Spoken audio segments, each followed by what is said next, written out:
तो welcome back to my YouTube channel. दोस्तों बात करेंगे हम बीपीएससी टीआरई 3.0 री एग्जाम अपडेट को लेकर के। जैसा कि आपको पता है कि बीपीएससी टीआरई 3.0 का री एग्जाम 19 जुलाई से लगा करके 22 जुलाई के बीच आपका टीआरई 3.0 का री एग्जाम कराया गया था। इसी बीच आज की इस वीडियो में हम लोग बात करेंगे कि पीआरटी का जो आपका 6 to 8 है पीआरटी है, 9 to 10 और 11 to 12 को लेकर के बात करेंगे कि क्या कुछ बदलाव किया गया है। क्योंकि यहाँ पे आपको पता है कि बीपीएससी टीआरई 3.2 के जो पीआरटी का था यानी कि 1 to 5 का था, उसकी आंसर की जो है वो जारी कर दी गई है। अब आंसर की जारी की गई है तो कट ऑफ में क्या क्या बदलाव किए गए हैं उसको लेकर के भी बात करेंगे। आंसर की में कितने नंबर आपके बढ़ेंगे, क्योंकि आप आपत्ति के लिए आपको बताया गया है कि 2 सितंबर से लगा करके 5 सितंबर के बीच आपको आपत्ति दर्ज करने हैं पीआरटी के लिए, उसके संबंध में बात करेंगे। और टीआरई 1 और टीआरई 2 की तुलना में कट ऑफ कम होगी इस बार जो आपकी टीआरई 3.2 का है, ठीक है। इसके संबंध में ओएमआर सीट जारी, कट ऑफ 40 यानी कि 45 से 50 के आसपास जितने भी कैंडिडेट हैं। साथ ही साथ यहाँ पे हम लोग बात करेंगे जो आपका भाषा का पेपर हुआ था, अगर क्या जो कैंडिडेट भाषा में फेल हो गए हैं क्या उनको जो है उनको कोई दिक्कत होगी आगे चल करके या नहीं होगी, उसको लेकर के बात करेंगे। 1 कैंडिडेट 1 रिजल्ट को लेकर के बात करेंगे। कई सारे महत्वपूर्ण यहाँ पे अपडेट आपको मिलने वाली हैं और जो भी जानकारी आपको दी जाएगी वो ऑथेंटिक होगी, इसलिए वीडियो को भी लाइक शेयर करिएगा। और यदि आप चैनल पर पहली बार विजिट किए हैं तो चैनल को भी सब्सक्राइब करके बेल आइकन को प्रेस कर लीजिएगा, जिससे हर लेटेस्ट अपडेट आपको समय से मिलती रहेगी। थोड़ा सा यहाँ पे अपडेट देखिएगा, आपके जो 6 to 8 वाले कैंडिडेट हैं जिनका भी अभी आंसर की जारी नहीं किया गया है, जब आपको पता है कि पीआरटी की आंसर की जारी कर दी गई है। अभी हम लोग कट ऑफ के संबंध में भी बात करेंगे और एकदम यहाँ पे अच्छे तरीके से समझेंगे, ठीक है। यहाँ देखिए तीसरे चरण की शिक्षक नियुक्ति परीक्षा के मध्य विद्यालय शिक्षक की श्रेणी यानी कि कक्षा 6 से 8 के लिए ली गई परीक्षा के प्रश्न पत्र का औपबंधिक उत्तर कुंजी जो है आपकी बीपीएससी जो है शुक्रवार को अपलोड करेगा, ठीक है। यानी कि आज आपका जो है 6 to 8 का यहाँ पे जारी किया जाएगा, ठीक है।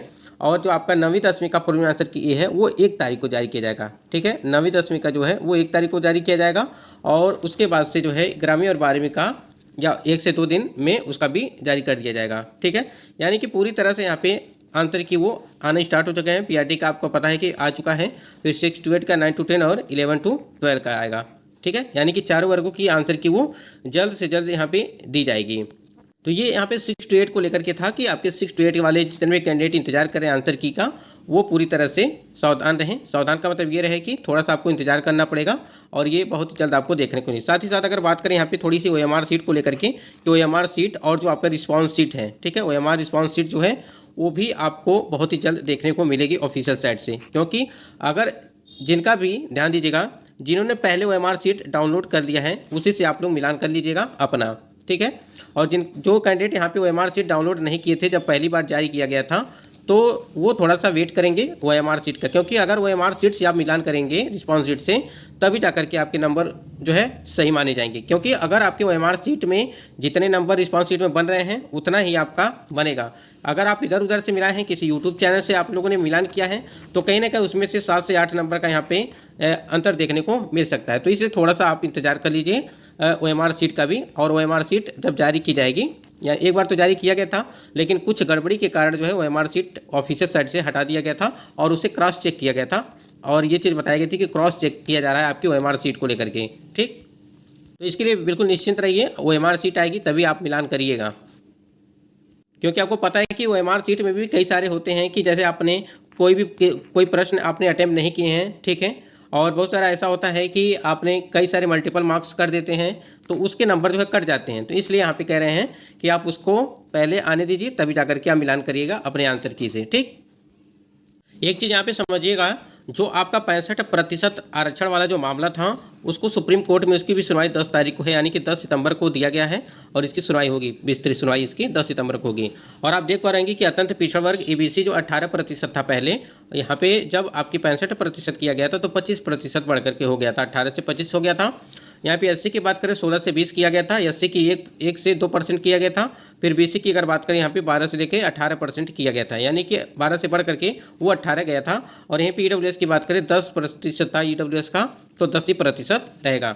यानी कि ये जो 4 आप देख रहे हैं 4 कैटेगरी, इसी में आपकी सीटों की संख्या भी कम होगी, ठीक है। और इसी के आधार पर जो है आपकी जो कट ऑफ होगी उसमें भी काफ़ी ज़्यादा जो है यहाँ पे परिवर्तन देखने को मिलेगा। अगर आप ध्यान देंगे, जब बीपीएससी टीआरई 1 और टीआरई 2.0 की भर्ती प्रक्रिया करवाई गई थी तो उसमें जो आपकी कट ऑफ थी वो काफ़ी अंतर देखने को मिला था। अगर यहाँ पे टीआरई 1 की बात करें, ध्यान दीजिएगा, टीआरई 1 की बात करें तो आपकी टीआरई 1 में जो है ये 67 था, यानी कि 67 था, और यहाँ पे 57 था, यानी कि महिला कैंडिडेट का। अगर यहीं पे टीआरई 2 की बात करें, ध्यान दीजिएगा, टीआरई 2 की बात करें तो इसमें आपका था 89 था, फिर महिलाओं के लिए भी 89 रखा गया था। जैसा कि आप स्क्रीन पे यहाँ पे देख पा रहे हैं कि अनरिजर्व कैटेगरी का जो आपका मेल और फीमेल का है वो 89 दिया गया है, वो भी पीआरटी टीआरई 2.0 की भर्ती में। ठीक है, ये देखिए यहाँ पे। तो आपको यहाँ पे बता दें कि जो टीआरई 1 और टीआरई 2.0 की अगर तुलना करेंगे टीआरई 3 से, तो आपकी टीआरई 3 में वो टीआरई 1 और टीआरई 2 की तुलना में कट ऑफ कम जाएगी, क्योंकि आपको पता है कि 120 से ही आपकी कट ऑफ निर्धारित की जाएगी, और इस 120 में से यहाँ पे 75 से 80 नंबर लाना काफ़ी ज़्यादा स्कोर होता है। ठीक है, तो ये 75 से 80 के बीच ही आपकी वर्ग कैटेगरी की यहाँ पे कट ऑफ रहने वाली है। ठीक है, और इसी प्रकार से अगर यहाँ पे ईडब्ल्यूएस का बात करें, फिर एससी एसटी की बात करें, ठीक है, इससे आप समझ सकते हैं कि जो अनरिजर्व कैटेगरी की कट ऑफ होती है उससे आपका 5 से 10 नंबर का अंतर आपको देखने को मिलता है जो अदर कैटेगरी हैं उससे नीचे। जैसा कि आप स्क्रीन पे देख पा रहे हैं पीआरटी के लिए 1 to 5 के लिए जो यहाँ पे सामान्य था, सामान्य वर्ग का, सामान्य कैटेगरी, यहाँ पे यूआर कैटेगरी की अगर बात करें तो यहाँ पे 89 था। फिर देखिए फीमेल के लिए भी 89, और ईडब्ल्यूएस की बात करें यहाँ पे, और एससी की बात करें तो यहाँ पे देखिए 39 कट ऑफ गई थी आपकी। और इस प्रकार से देखिए यहाँ पे एसटी की 39 गई थी, और यहाँ पे और डिसेबल कैंडिडेट की देखिए यहाँ पे 81 गई थी। ठीक है, यहाँ पे 81 गई थी, और डिसेबल एमडी की यहाँ पे 39 गई थी। तो जिस प्रकार से सीटें होती हैं और जिस प्रकार से नंबर ऑफ, देखिए नंबर ऑफ वैकेंसी और नंबर ऑफ स्टूडेंट मायने रखता है। अगर आपकी नंबर ऑफ वैकेंसी ज़्यादा है और नंबर ऑफ स्टूडेंट कम है तो जाहिर सी बात है कट ऑफ कम जाएगी। एक चीज़ और था इसमें जो भाषा को लेकर के था, जो भाषा का पेपर था जिसमें 30 अंक का था भाषा का पेपर, जिसमें आपको 9 अंक लाने थे। अब यहाँ पे कुछ कैंडिडेट का यहाँ पे कहना ये है, क्या भाषा में अगर हम पास नहीं हैं तो क्या हमें आगे चल कर के कोई दिक्कत तो होगी कि या नहीं होगी, उसको लेकर के देखिए यहाँ पे 30 अंक का भाषा का पेपर था, मतलब कि 30 अंक का था जिसमें आपको 9 नंबर लाने थे। और बहुत सारे कैंडिडेट ऐसे हैं जो भाषा के पेपर में 9 अंक प्राप्त नहीं कर पाए हैं। ठीक है, किसी का 7 हो गया है, किसी का 8 है। ठीक है, इस प्रकार से बहुत सारे हज़ारों के कैंडिडेट होंगे। आपको पता होगा जब टीआरई 1 की भर्ती प्रक्रिया कराई गई थी तो 4800 कैंडिडेट थे ऐसे जो भाषा यानी कि लैंग्वेज वाले पेपर में जो है वो फेल हुए थे। ठीक है, इस चीज़ को लेकर के तो यहाँ पे देखिए अगर जब आपकी टीआरई 2.2 की भर्ती कराई गई थी तो यहाँ पे भाषा का पेपर जो है वो 0 कर दिया गया था। ठीक है, यानी कि शून्य कर दिया गया था। चाहे आप उसमें फेल रहें, चाहे आप पास रहें, उससे कोई मतलब नहीं। चाहे आपका 9 नंबर रहे, चाहे 10 नंबर रहे, चाहे आप 30 में 30 लाए होंगे, ठीक है, उससे कोई मतलब नहीं था। ठीक है, चाहे आपका एक ही नंबर आया हो, चाहे आप 0 नंबर रहा हो, ठीक है, फिर भी यहाँ पे शून्य कर दिया गया था। और इसी शून्य के कारण, ध्यान दीजिएगा, इसी शून्य होने के कारण बहुत सारे कैंडिडेट का सिलेक्शन हो गया जो भाषा में जो है फेल हो गए थे, उनका भी सिलेक्शन हो गया। तो कहीं ना कहीं वो आयोग जो अपनी तरफ से परिवर्तन आयोग के द्वारा किया गया था उसमें कोई कुछ नहीं कर सकता है। बाकी जिस प्रकार से नोटिस में मेंशन किया जाता है पहले से नोटिफिकेशन में कि भाषा अर्हता लागू की जाएगी या नहीं की जाएगी, इस चीज़ को भी ध्यान रखना चाहिए। क्योंकि अगर आप परीक्षा के बाद से नियम परिवर्तन करते हैं, नियम बनाते हैं, तो कहीं ना कहीं वो सही नहीं होता है। तो यहाँ पे जो भाषा वाले, अगर भाषा में कोई कैंडिडेट फेल है तो इतना ध्यान रखिएगा, उससे आपको कोई दिक्कत नहीं होगी। क्योंकि जब टीआरई 2 में शून्य कर दिया गया था तो जाहिर सी बात है कि टीआरई 3 में भी शून्य होना ही चाहिए। क्यों इसको लागू किया जाएगा? फिर वही चीज़ें हैं, आप एक बार लागू करते हैं फिर दूसरी बार उसको हटा देते हैं, फिर लागू करते हैं, तो ये चीज़ें नहीं होनी चाहिए। यहाँ पे कुछ कट ऑफ दिए गए हैं जो एक एक्सपेक्टेड कट ऑफ होगी आपकी। ठीक है, अब यहाँ पे चीज़ें समझिएगा थोड़ी सी। जिस प्रकार से बताया जा रहा है कि टीआरई 1 और टीआरई 2.2 की तुलना में टीआरई 3 की कट ऑफ कम होगी, उससे रिलेटेड यहाँ पे ये कट ऑफ रखी गई है।